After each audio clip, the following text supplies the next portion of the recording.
travail, c'est la vie, déjà. On est obligé de passer par là. Hein.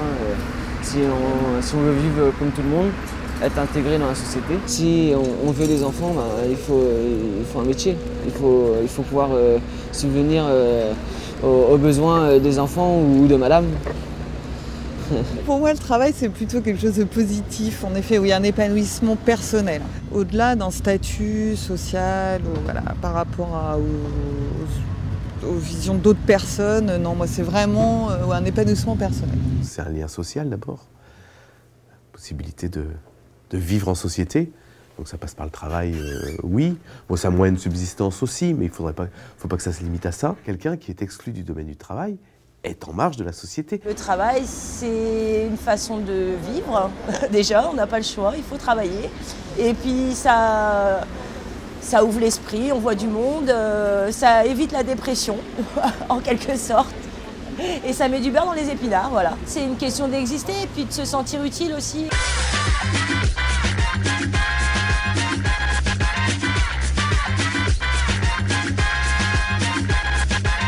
Le travail représente pas mal de temps dans ma vie.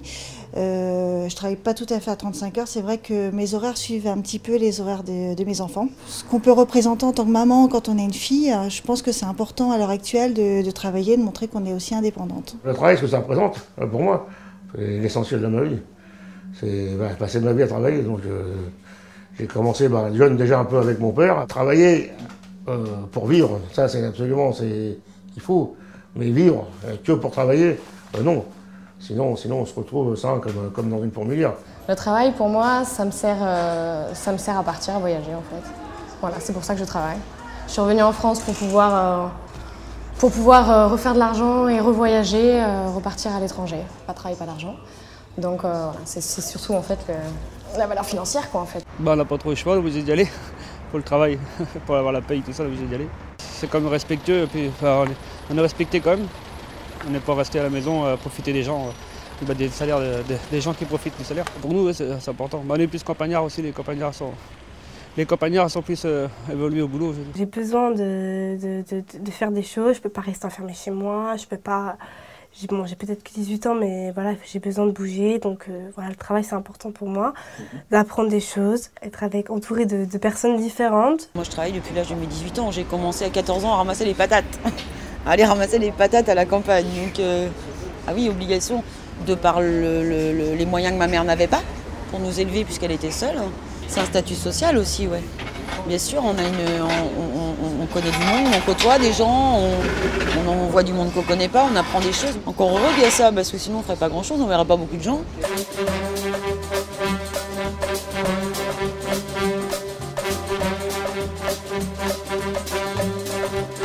La notion de travail, pour moi, c'est hyper important en fait. Moi j'ai un handicap, j'ai mon bras droit qui est paralysé.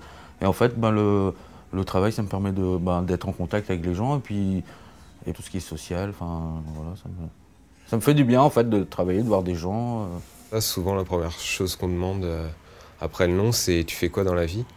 Et du coup, pouvoir en parler, en aimant en parler, c'est aussi agréable, quoi.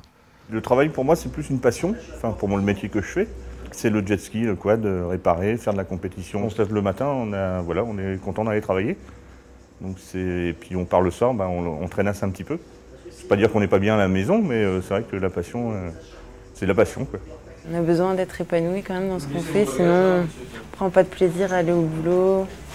On n'est pas épanoui dans la vie, donc c'est important aussi de trouver un métier qui nous convienne.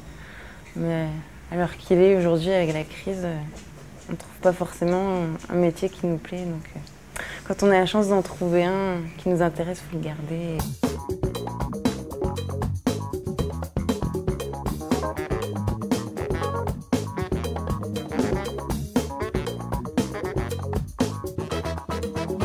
Moi, je préfère travailler, personnellement, dans une petite entreprise où l'on se connaît, où on peut communiquer. Dans une grande entreprise, on ne communique pas entre nous. Vous êtes des numéros, personne ne se connaît, etc. Tandis qu'ici, on s'appelle par les prénoms, etc. Il y a toujours une bonne ambiance et c'est ça, la petite entreprise, c'est ça. On est plus autonome, quoi.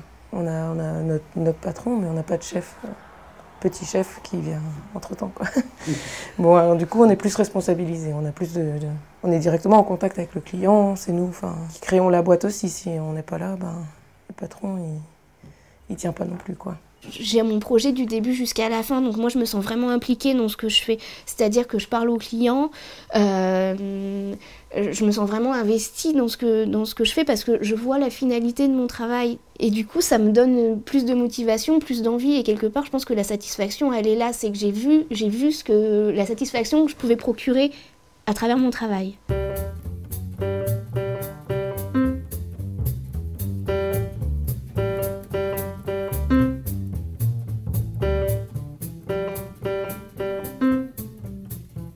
On a quand même des horaires qui sont assez larges, on commence très tôt le matin, on finit en début d'après-midi, ou alors on peut finir très tard le soir suivant l'heure à laquelle on commence en début d'après-midi. Après c'est une organisation, c'est un rythme de vie qu'il faut avoir parce qu'on a un changement d'horaire qui se fait soit tous les jours, soit par semaine, donc il faut quand même s'adapter correctement. Moi ça fait 8 ans que je vis avec ce travail-là et je m'en sors très bien. Pour moi le travail c'est déjà 2 emplois. Parce qu'ici je fais 20 heures et j'ai un autre emploi dans un autre endroit, j'ai donc 2 patrons et j'ai 15 heures aussi dans un autre établissement pour pouvoir cumuler 35 heures semaine. Un salaire ne suffit pas, 20 heures ne suffisent pas. Un minimum c'est au moins 35 et même avec 35, comme pour beaucoup de personnes, c'est assez difficile. C'est vrai que la conjoncture aujourd'hui elle est dure, ce taux augmente. Il y a le salaire qui stagne depuis des années, le travail qui est de plus en plus dur. Soit avant on était 2 à poser les cuisines, maintenant on est tout seul, donc la charge de travail n'est plus la même. Et puis faut le rendement à la fin de la semaine. Moi à 60 ans, je serais usé avant les autres.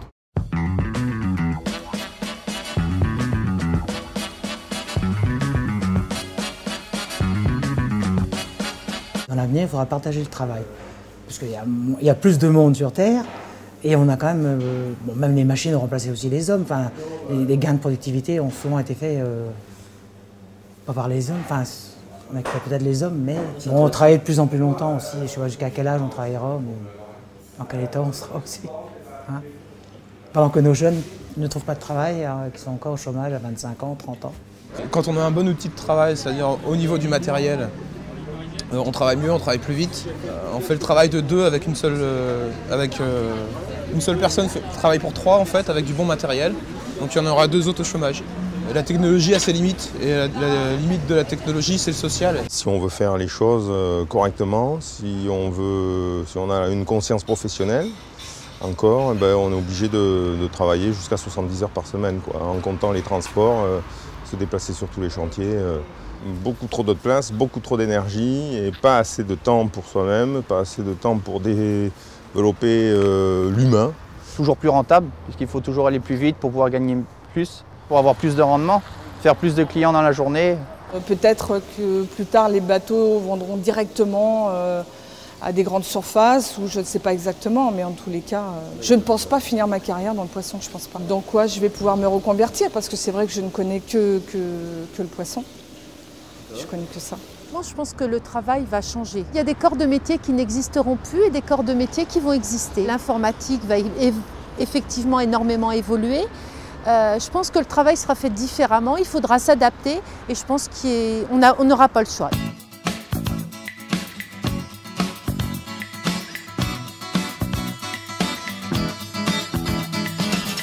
C'est la dévalorisation du travail. C'est ça, malheureusement. Les techniciens vont se retrouver à faire des métiers très basiques. Il y aura des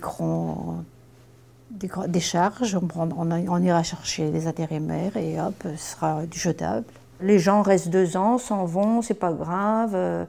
On valorise moins l'expérience et le savoir-faire des jeunes. C'est pour ça qu'ils ont beaucoup de mal à trouver du travail. La valeur humaine est sous-estimée. 10-15 ans, moi je vois le travail de pire en pire, de plus en plus dans la rentabilité. Les entreprises sont en concurrence avec des pays où les gens sont moins payés. On leur demande d'aller de plus en plus vite. Heureusement qu'il y a certains pays qui commencent à se révolter, comme la Chine, où les ouvriers commencent à dire leurs mots. Parce que c'est pas possible qu'on puisse continuer comme ça. Parce que nous, les ouvriers, on va où?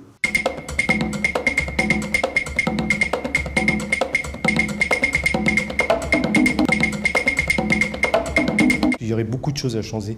Tout ce qui est sécurité, et puis on va dire que tout le monde s'en fiche. Donc c'est vous qui vous débrouillez. Donc je trouve que là-dessus, on devrait être plus contrôlé. Il devrait y avoir des personnes qui pourraient visiter déjà les entreprises. Ça serait vachement important. Et discuter avec les ouvriers, parce que comme les patrons ne veulent pas les écouter dans les petites entreprises. C'est la pénibilité. On en parle justement, mais c'est pas reconnu encore, quoi. C'est des boulots qui sont, même s'ils ne sont pas répétitifs, comme un travail à la chaîne par exemple, c'est des mouvements qui reviennent toujours les mêmes. Quand on fait un plafond, nous, c'est toujours de la même main, c'est toujours le même bras, c'est toujours les mêmes positions qui reviennent. Du coup, il y a beaucoup de sensibilité de ce côté-là. C'est la dépression. Et c'est de pire en pire. C'est pas que des gens de 50 ans, quoi. Ça commence dès l'âge de 16 ans, qu'on commence à travailler. Il y en a beaucoup que j'ai connus et que je connais toujours qui sont vraiment mal dans leur peau par rapport au travail. Parce qu'on nous rend fous, quoi. On est dans un environnement, dans un système maintenant qu'il faut... on n'a plus le temps de discuter, on s'en fout, quoi. C'est faire du chiffre. Le stress, oui, je pense, oui, forcément qu'il y a du stress dans toutes les entreprises, puisque justement, on devient des numéros, donc on a besoin d'être meilleur que les autres, quoi, alors que bon, on est tous au même niveau. Enfin, pour moi, quand on est tous au même niveau, on n'a rien à prouver, on est juste là pour faire vivre notre société et notre entreprise. Ce qu'il faudrait changer, c'est qu'il y ait des possibilités de se défendre. Ça va être le harcèlement. Souvent, l'employeur peut profiter de ça justement parce qu'on est plus faible quand on est moins aussi, quand on est toute seule ou quand on est... Bon, en plus, en tant que femme, forcément, c'est plus facile pour un patron de dire toi, tu vas faire ce que je dis et puis je suis le patron et je fais ce que je veux. Quand on dit la compétition, qu'est-ce que c'est la compétition sur les salariés? C'est celui qui deviendra le petit chef des autres. Il y a un seul chemin à emprunter, c'est le changement des mentalités. Que l'individualisme soit au contraire rejeté au lieu d'être magnifié comme la société le fait actuellement.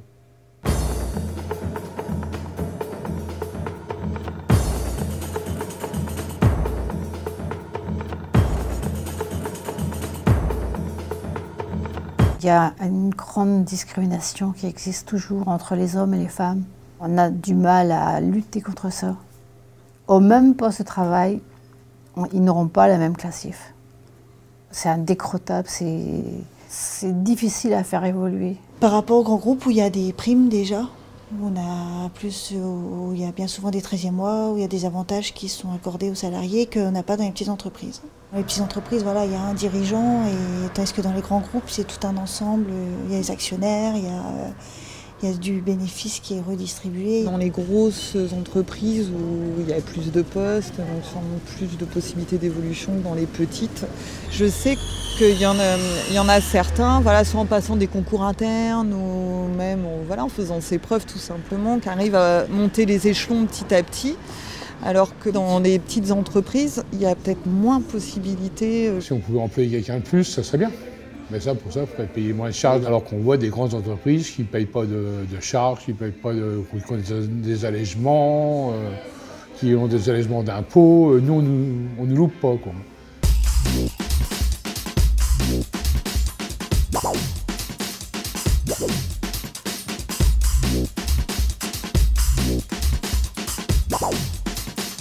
Je pense que c'est la place du salarié au sein d'une entreprise qui doit vraiment être valorisée en fait. En termes salarial, en termes d'état d'esprit, puis pouvoir aussi le gratifier tout ça finalement. Que les employeurs soient beaucoup plus à l'écoute de leurs salariés, qu'il y ait beaucoup moins de stress et je pense qu'on avancera et qu'on pourra réaliser de belles choses. Quand il n'y a pas la confiance avec les salariés, on n'avance pas dans une entreprise. L'entreprise, clairement, n'est pas un lieu démocratique. Et la voix du salarié n'a pas le même poids que la voix de l'actionnaire ou du dirigeant. Certains patrons où ils trouvent normal qu'il y ait une expression et qu'on puisse discuter de façon d'égal à égal. Et dans d'autres entreprises, on voit le patron monarque qui n'accepte aucune contradiction et qui ne veut aucune expression des salariés.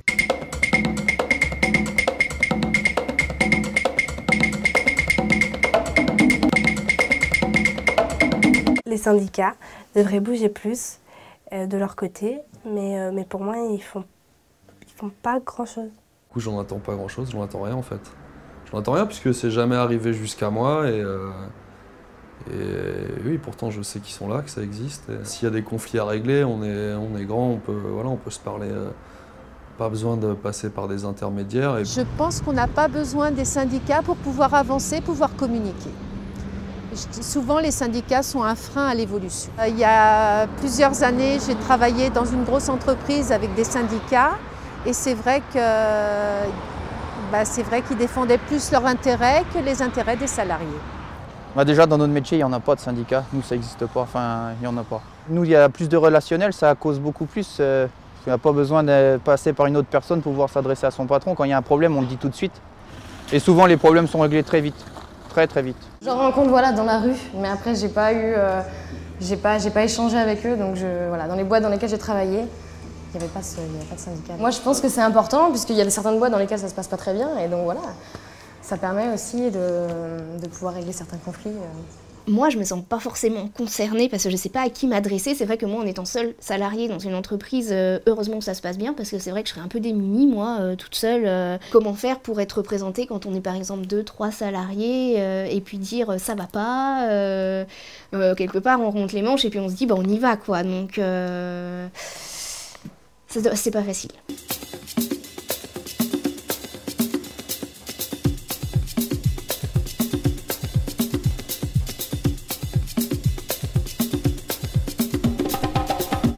Ce qu'on attend des syndicats, c'est déjà qu'ils soient beaucoup mieux représentés, qu'ils soient mieux connus, même s'ils ne sont pas présents dans les petites entreprises, mais systématiquement, dans ce qu'ils vont négocier à plus haute échelle et puis tout, ils seront beaucoup plus puissants, donc ça redescendra beaucoup plus aussi. Donc il y aura des avantages qui arriveront, même dans les petites entreprises. Quand on parle syndicat, on parle souvent revendication, et je pense qu'on peut revendiquer, mais en échange de paroles. C'est à titre plus de conseils. Il pourrait être utile pour revoir les salaires, pour les congés payés, pour les droits par rapport aux mutuelles. C'est important de se sentir écouté. L'artisanat a toujours été un secteur très individualisé. On pourrait avoir en commun des actions et des groupements avec les syndicats pour faire bénéficier les salariés des petites entreprises d'avantages équivalents à ce que peut proposer ou chapeauter un syndicat ou un gros comité d'entreprise. C'est complexe l'histoire la législation du travail. C'est complexe, donc c'est bien effectivement qu'il y ait des gens capables de vous expliquer simplement ce qui se passe et les contraintes et puis donner un coup de pouce quand c'est la zone quoi. Enfin, quand les gens sont dans le souci, c'est vrai que c'est bien d'avoir quelqu'un sur qui se reposer.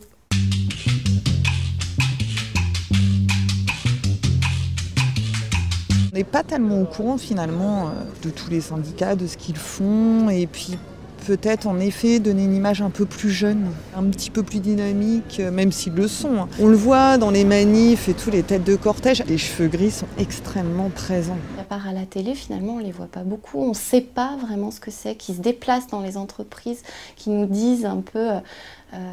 et puis qu'ils aillent voir ces gens qui sont un petit peu perdus, qui n'ont pas la niaque non plus de dire, d'aller, qui n'ont pas le courage, qui sont timides. Les syndicats, ils peuvent être une voie qui peut être à échelon égal avec une direction, un patron, quoi. Alors que l'employé tout seul est toujours inférieur à lui hiérarchiquement. Par exemple, aujourd'hui, moi, c'est la première fois que je me rends dans un syndicat. C'est pas un endroit où on va aller comme ça pour se renseigner, surtout que c'est pas marqué « Entrez, venez voir ».